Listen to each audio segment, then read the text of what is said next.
Testing 1, 2. Mic check. Oh yes. Mic check 1, 2, 1, 2. Your voice. Mic check 1, 2, 1, 2. Hey guys, welcome back to our YouTube channel. It's nice to be back here again. My name is Eugenia and this is my husband. My name is Peter. Some people call me Paul. Thank you. And in today's video, we'll be talking about 2 things we've learned in marriage in our 2 years.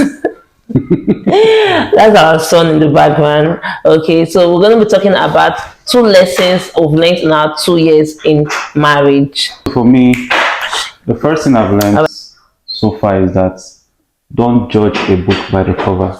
That's what I'm going to start with. So before I got married to my wife, I used to see her as all these kind of women that are not really that I won't use the word. She's strong, she's okay, but the thing is, this last born thing, because me, I'm a firstborn. I'm a firstborn, and then she's a lastborn. So I used to feel she has this lastborn kind of syndrome. That hurts me. Okay, I'm so distracted me.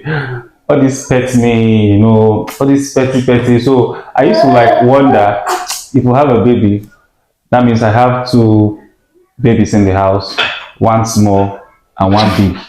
You understand? So that's why I used to say, even during pregnancy, there's some kind of things to just portray and this is not just pregnancy, but at the point I got to understand that a lot of women actually do that during pregnancy, because during our own time, part of the symptoms she was portraying was, throwing up and everything. So I used to be like, anything she just do like this, I just used to attach it to this last born thing. They are all last born. That's how they behave. They just like to be petty and everything, something that somebody would just do and go. And so even when we're coming down to the UK, I was just wondering how we are going to survive and everything. Looking at the way she was, no family here, and how even I know of some persons that reached out to me are like, how are you guys going to do it? And that God is just going to help us. But come on, to my greatest surprise, she happens to now be one of the strongest women I have ever met. She happens to be that. Because I saw a different part of her. In terms of, handling baby and everything. In my mind, I was like, come, where did all these things come from? Were they hiding? Were you pretending to me before we got married or something? So I was wondering, because I was not expecting it at all. Because, sometimes I'll be at work. Because, during the time where she had the baby, she needed to stay at home for a while, I think that time you were on holidays for schools, right? Yeah. So she needed to stay at home for a while. So sometimes I'll be at work. I'll be expecting her to call me and tell me, as I was carrying the baby from the bed, I wanted to drop him when he was sleeping. I want to drop him in his cot. He fell down from my hand. Those kind of things. He fell down from my hand. So all those kind of calls was what I was expecting. So in my mind, I was just praying that, Father, please just have a funny enough.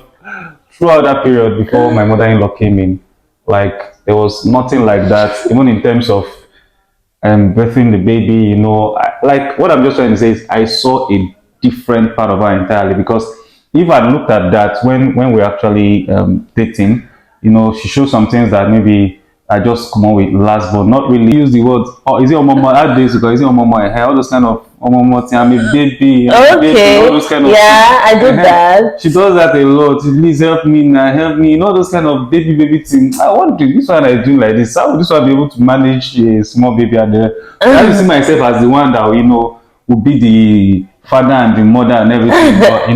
But she really surprised me. I saw a different part of her. She actually took full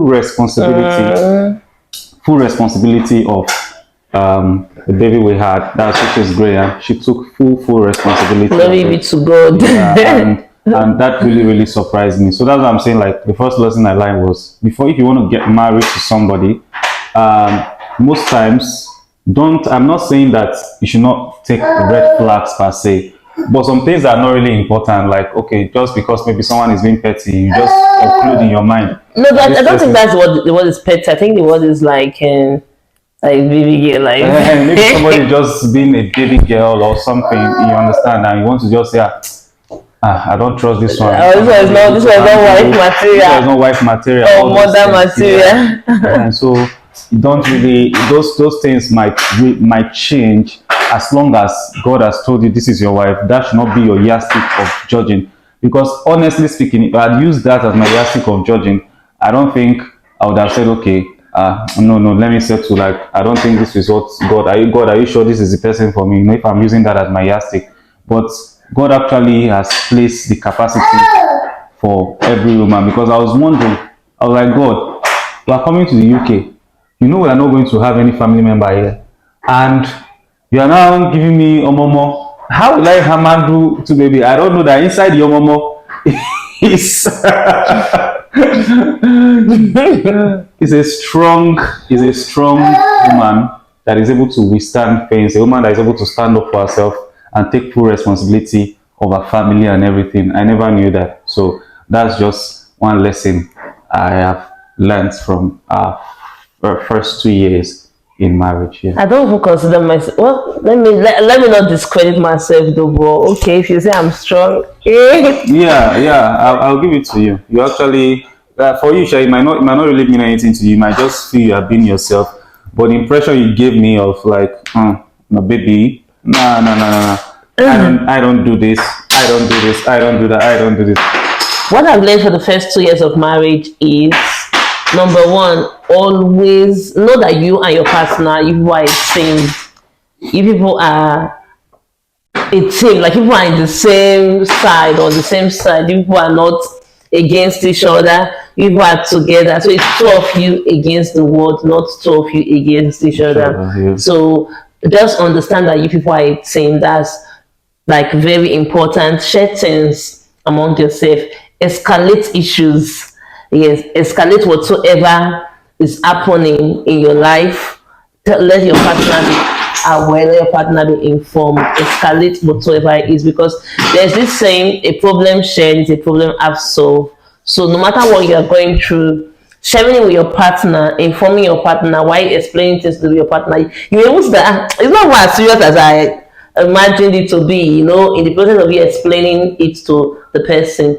But when you are keeping it to yourself, bottling it and the rest, it's not it. So try and communicate, try and make sure that people are in the same frequency, people are informed about what's happening. But you know the funny thing about what I just said, this thing can also be very tricky, because I understand that sometimes, like, something happened recently when my husband had that issue with work, and you did not inform me it has been resolved. Yeah. Stuff like that too. Like, it said he did not inform me because he did not want to put that weight on me, that pressure on me. Because I would have, if he had actually told me about that particular stuff, I would have been very, very worried. Yeah. You understand? So he did not tell me that particular thing, but there are other things that he tells me. So I think things like this is not really black and white per se. Like, there are some gray areas. Just what works best for you. Yeah, what works best for you, what works best for your partner,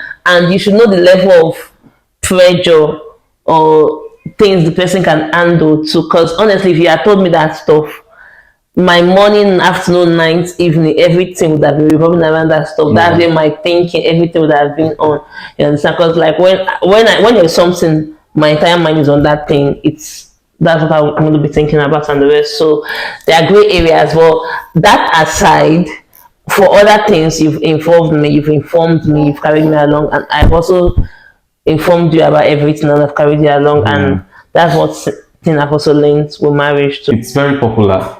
Everybody knows it. You know, there are some things that you know, but when it comes to applying it, you understand Being me? intentional. Yeah, being intentional about it.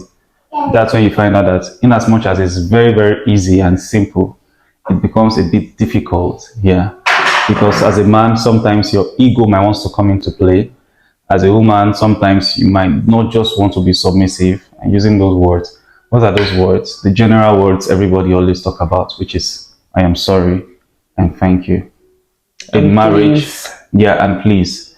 In marriage, those words go a long way. Yeah. They go a long way. They are very simple, but using it, oh my God, can really be hard sometimes, because you'll be asking yourself, why should I be the one to say sorry first? It's not like it's difficult for you, but because Oh, and why am I the one always saying sorry? why am I always saying For the sorry? past how many days now? How many every quarter we Anytime we have have issue, it's me that's I'm telling always you, saying sorry. some people that are married, part of their problem is that the husband is complaining that he's the one always saying sorry to the wife. And then the wife is saying no, who is wrong, who is not wrong. I'm the one that is supposed to say sorry and everything. You understand me? So no, it's because I'm always saying sorry to you. You're not taking it for granted. Anything I do now, you're expecting me to say sorry. No, most of all those things. Yeah, it's really, really not easy. Like I said, it's not easy at all, because you want to say, okay, this person is taking advantage of me or something,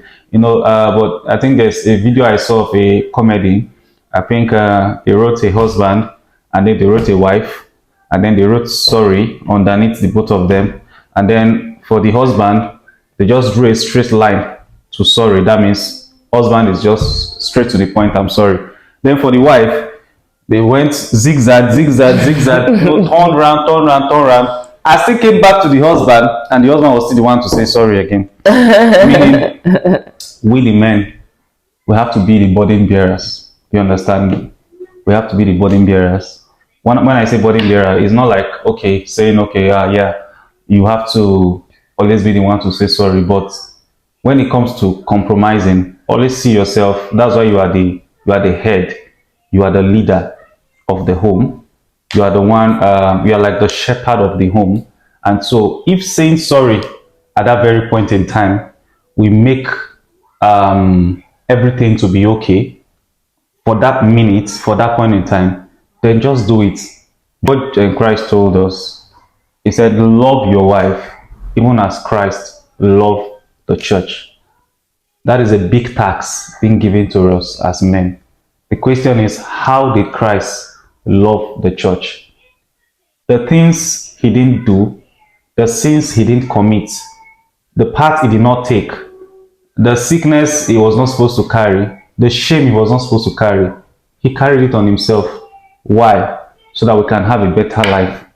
So, as men, if you want to love your family and love your wife as Christ loved the church, then the sins, when I say the sins you don't commit, the offense you did not commit, let me put it that way, because sometimes when you analyze issues in the house and you see that your wife is wrong, but she's not willing to say sorry, the offense you did not commit, you have to apologize for it. That was what Christ did for us. You understand me? So what I'm just trying to say is, as the head, you have to be the burden bearer. You have to be the peacemaker in the home. As much as you can, As much pursue as you can. peace with all men. Yeah, as much as you can.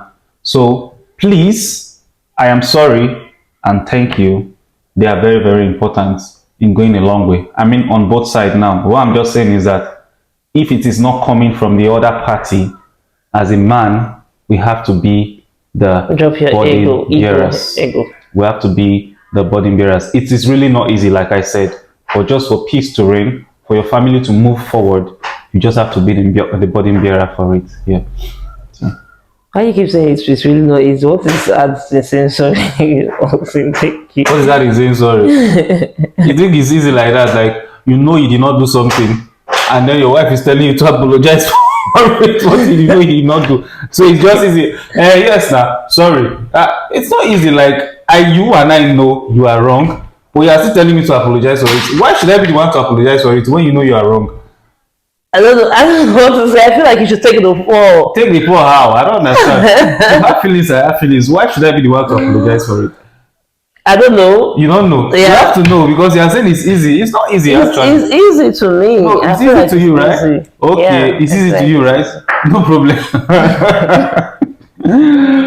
All right. Okay, so on my own end, what I've learned is, no matter how serious the issue is, no matter what if you are arguing about or talking about, a soft reply will always calm down the storm. But you see, wanting to do gra-gra, I don't know how to say gra-gra in English, but wanting to do quarrel, like wanting to do sharp mouth, wanting to argue, wanting to Power tussle. Power tussle, stuff like that. It doesn't work in marriage. That's one thing I've learned. So it's biblical. It's in the Bible that a soft reply will bring turn away wrath. Yeah. So no matter what it is that you are discussing or you are going through your partner, just always reply softly. Make your point known. Make your point known, but make your point known softly. Make your point known calmly. They don't used to give award to best sharp-mouthed person. They don't used to give award to na your mouth sharp pass or na this one mouth sharp pass. You understand? Give people a team. So if you want to make your point known, make your point known softly, calmly. That's what I've learned in marriage. You don't have to come and tell your partner that I know how to speak English, or I know how to speak British English, or I know how to speak American English. Just make your point known softly and calmly, and that's just it. We've actually learned a lot. Like I said, it's just 2 years and we're still learning, we're still growing. And God is still helping us. So for you, if you've been married for 2 years, 3 years, 5 years, 4 years, and there are still things you feel you've learned in your marriage that you still want us to know, just put it down. Drop it in the comments. Drop it in the comment section. So that is it for today's video. Sorry, she needed to attend to great time on our YouTube channel. You're really welcome. Make sure you subscribe to this channel, and make sure you like this video, and make sure you share this video. If you are a returning subscriber, thank you for returning to this channel. We love you all, and we love you always. And also thank you guys for the birthday wishes for Graham. We really appreciate that. See you in our next video.